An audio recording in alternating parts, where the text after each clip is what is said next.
left, then that'll be done pretty quickly. Joining us live from Tokyo is CNN's Hanneke Montgomery, who's following all this. Hanneke, what's the latest right now?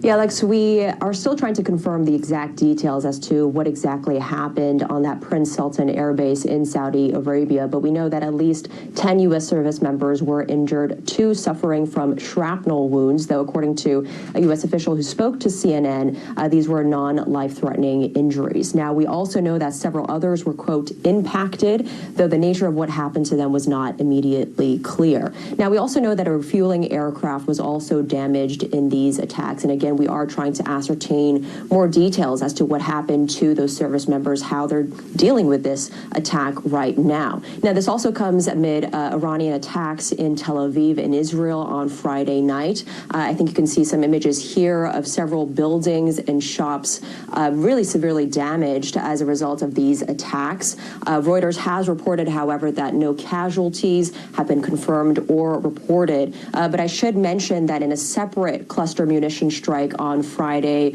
in Israel, in a separate part of Israel, at least one person has died and 4 others also suffered light injuries. And Alex, all of this really just illustrating how the fighting is not abating, even though Trump has suggested that he's put forth a 15-point proposal to Iran, and in the hope of ending this war, fighting has not ceased, and it's in fact only really escalating, as you can see just on our screens there, Alex. Yeah, and Hanneke, and the other big story, of course, is the price of oil, just hitting a record high.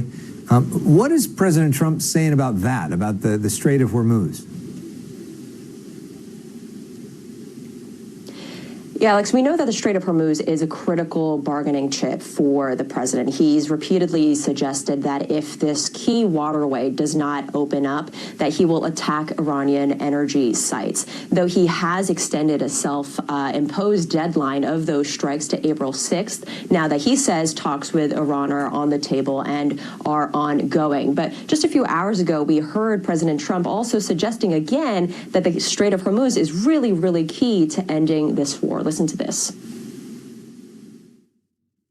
We're negotiating now, and it'd be great if we could do something, but they have to open it up. They have to open up the Strait of Hormuz.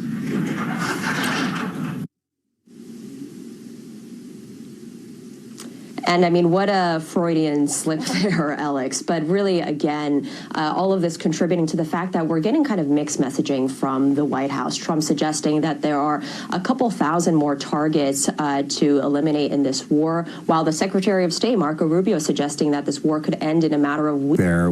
Welcome to our studio for the first time, Hal. It's great to see you in person. Let's talk first about that strike, injuring Americans overseas. What do we know about it, and what's sort of the proper response to something like that? Well, Alex, what we know is that they're dropping a tremendous amount of ordnance. We got B-1B bombers. These are not stealth. These are older bombers we have, but it's a pretty permissive air environment. We have air dominance. I'm watching to see what we do in that. Hal Kempfer, thank you so much. Great to see you in person. Great to see you, Alex. Thanks again for your service to our country. As President Trump continues to tout his military actions in Iran and Venezuela, the administration's attentions are seemingly turning elsewhere. Earlier, the Secretary of State Marco Rubio reiterated his push for regime change in Cuba, saying its economy cannot improve without a change in government. President Trump took those sentiments a step further. And Cuba's next, by the way, but pretend I didn't say that, please. Pretend I didn't say that. Please, please, please, media, please disregard that statement. Thank you very much. Cuba's next. This is not happening in a vacuum. There's a war right now, and I want to talk about it in Iran for a moment, because retired Army General Stanley McChrystal, he had this to say about Hegseth's rhetoric. I had the honor and opportunity to serve with some of the most elite forces, people who really did some extraordinary things, but they didn't beat their chest about it. Right. And they weren't braggadocious, and they didn't talk about, yeah, we love killing people. That's just not the way they behaved. Now, the danger, though, of some of that verbiage now is much of the force is 18 years old. Right. And it's influenceable. And people have also taken issue with the war memes the White House has put out. Has the tone bothered you? Yes, absolutely. I think the celebration of battlefield victories is kind of misguided and somewhat immature. And I think Secretary Hegseth's time would be better spent putting out the strategic guidance that the force needs right now. Admiral Nancy LaCour, thank you. Tomorrow marks 1 month of the war with Iran. Is President Trump seeking an off-ramp, or are things about to escalate? The messaging has been as clear as mud. Here's how the president put it tonight. Now, it's not finished yet. I'm not saying it's sort of finished, but it's not finished. It's got to be finished. Trump's comments come as we're learning Iran hit a major U.S. airbase in Saudi Arabia, injuring several American troops. And sources are telling CNN another U.S. aircraft carrier is now headed to the Middle East. 2 are already there, and it's not clear if the new ship will join or replace one. Meantime, thousands of U.S. troops are also on the way, but when it comes to boots on the ground, something the White House has not ruled out, the Trump administration's messaging is unclear there as well. We're going to destroy their Navy, we're going to destroy their Air Force, and we are going to significantly destroy their missile launchers so they can never hide behind these things to get a nuclear weapon. We are achieving all those objectives. We are ahead of schedule on most of them, and we can achieve them without any ground troops. Breaking news, another U.S. Navy aircraft carrier is headed to the Middle East. Right now, the USS H.W. Bush deploying to the region, although it's still unclear if the ship will join the 2 carriers already involved in the Iran war or possibly replace one, as the Ford obviously is having issues. It comes as the Dow dropped nearly 800 points today, closing in a formal correction territory. Markets are now at their lowest levels since August, thanks to the war. And that's because of what's happening to prices, in part. Oil prices up more than 50% from a month ago. Average price of a gallon of gas is up a whole $1. Goldman Sachs now warning the odds of recession this year is up to 30%. It'll be 4 weeks tomorrow since Trump started the war, killing the Ayatollah Khamenei. The crucial Strait of Hormuz has been shut ever since. The World Trade Organization is now warning about soaring food prices and food shortages around the world due to the war, right? All of the chemicals that come from there. Thailand and Vietnam have urged people to work from home to conserve energy. Severe fuel shortages in the Philippines are forcing that country to declare a national emergency. It is a worldwide crisis, and there is no end in sight as Trump is pushing ahead with his war, and as I just said, with another aircraft carrier heading into the region, increasing significantly the number of American boots ready to go on the ground if he makes that decision.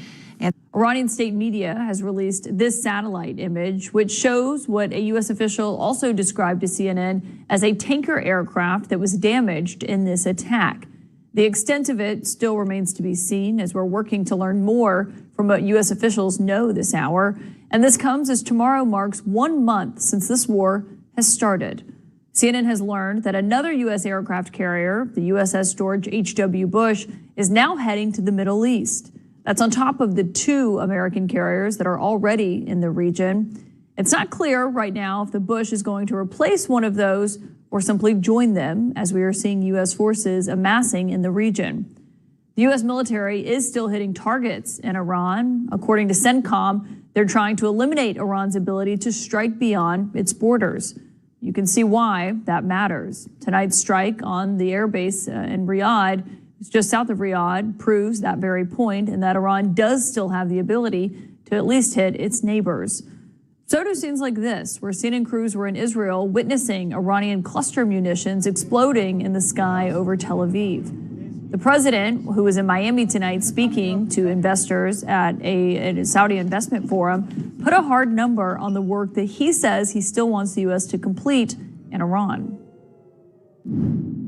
Now we're just going after targets. And they have no anti-aircraft, so we're just floating over the top looking for whatever we want. And we're hitting it, and we have another 3,554 targets left, and that'll be done pretty quickly. We have learned that at least 10 U.S. troops were injured in an attack on a base in Saudi Arabia, and also a U.S. tanker was damaged. Do you know anything about the state of their injuries? We do not. We've got the report that you got. I was briefed by actually Chairman Kaine today, and yes, that was confirmed. Those injuries happened. Two apparently are serious. We don't know anything more than that. But it certainly shows that even after 4 weeks of what has been a very successful bombing campaign, cannot argue with the fact that we have hit a lot of targets. It just points up that you can reduce Iran's military capability. You can't eliminate it, particularly in the age of cheap one-way attack drones. All they have to do is maintain, some number of those, and they can place our troops and also our partners in Africa.